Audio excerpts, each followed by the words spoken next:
Mini boss. What do you mean mini boss? What? Mini boss. Right here. Mini boss. Insert mini boss. Rainbow text.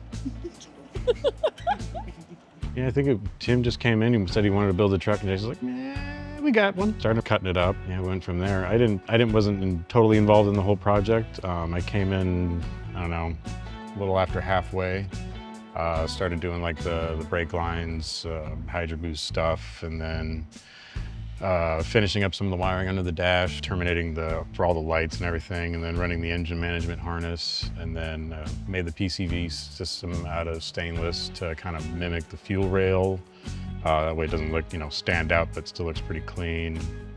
Did some stuff with the bed on the trim around the wheel tubs so they fit nice and flush. You don't have the steel wrinkling up. Just all the little tiny details here and there. But right now it's that interior getting done, because that's not my specialty at all, not in anybody's ears. I can't sew a straight line to save my life. Joe took it over, and he's been doing the interior stuff. It's over there right now. From what we've seen already, it's really coming together. It looks really beautiful. Like you can tell that he puts a lot of attention to detail into his work. He really cares about his work, which is always great to see. Really cool dude. Like the dude. He's also incredibly huge. Dude's like 6'8" or 6'7" or something like that. He's a big boy. So with this project, every last bit of it wound up getting laid out, drawn onto foam, plastic patterns in order to bring it to life.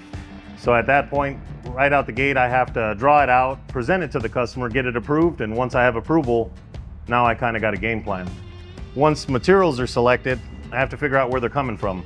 The vinyl had to come from out of the country, so I had to make sure the vinyl was up to par with the customer's selection, and then Alcantara to boot. That had to come from Houston, and my German square weave actually came from California. So once all the products were here, and I actually had to hang up on the vinyl to where we selected a whole different material. Both orders were here, and I had a mystery charge on my card, at which point I asked, which one do you want to go with? And of course, it was the original selection. As far as working with body shops, trying to collaborate in order to get a project like this done, not always does both of our timelines line up. So it may wind up being a couple weeks in between where they're finishing something up, or a couple weeks in between where I'm finishing something up, which stretches it out a little bit to where I could actually get the vehicle in order to do some work. I'd say a realistic timeline for a project like this would be maybe 3 to 4 months, and that's assuming a full interior. So what it winds up being is you'll get the seat spread going on, then maybe the carpet, and it'll have to be in increments, but it'll have to be dedicating time to each individual section through the course of that 4 months. Some people see on TV that it takes a couple weeks in order to kick something out. That's really not realistic, because a lot more time and effort goes into some of the prep work before I even get started that most people realize.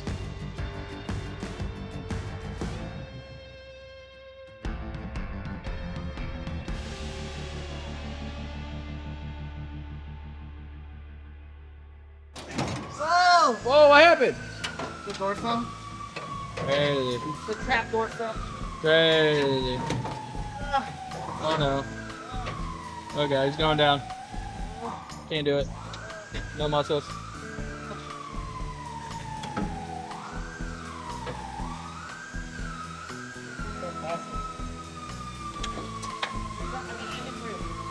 Thank you for watching our YouTube video. Make sure to like and subscribe.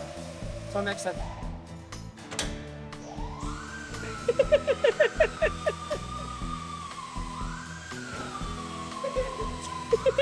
You're cool. The first time when I caught my finger on it. Did you really? Oh god. You're silly. So silly. So today, I'm working on a 1967 Mustang. I'm running the E-stop. I have the E-stop on there. Made the brackets, made some gusset brackets, that way the sheet metal doesn't tear up. Got it all bolted down, spot welded them. So now what I'm doing is running the cable through the tubs, trying to figure out where to place it so it could sit under the plastic trims and everything. And then we are gonna clamp them with some billet clamps. to hold them down. And yeah, that's about it. We'll finish the e-stop on this. So this is a 1968 Ford Mustang that we are actually turning into an Eleanor build.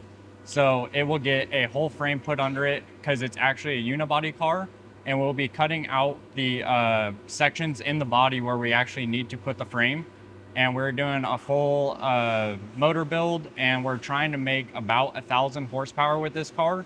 So that way it like really blows the socks off of anybody who comes out and sees it or drives it. And it should be a really well driving car when we're done with it. The car is currently in the fabrication stage. So the original firewall has a lot of stuff that we are no longer using in the car for whatever we're putting in it. We will be patching all the holes in the firewall, which is what I'm working on currently. And so that way everything will be smooth, seamless. And then we'll address the frame and where the body gets cut out, so that way the vehicle can be placed on the frame.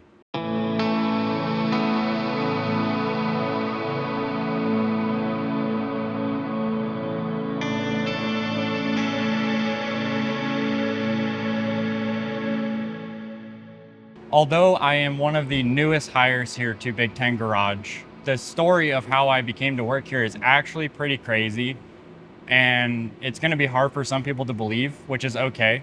But actually Christmas Eve, there was a Christmas Eve service at Rock Point that before I went, God showed me a vision of somebody offering me a job and knowing that I was a welder fabricator. And I didn't believe it at the time. I went to Rock Point service and I ended up running into a pastor that I had known for 15 years. And I was updating him on my life because I hadn't seen him in so long. Jason then runs into me at church and overhears my conversation with this pastor and finds out that I am a welder fabricator.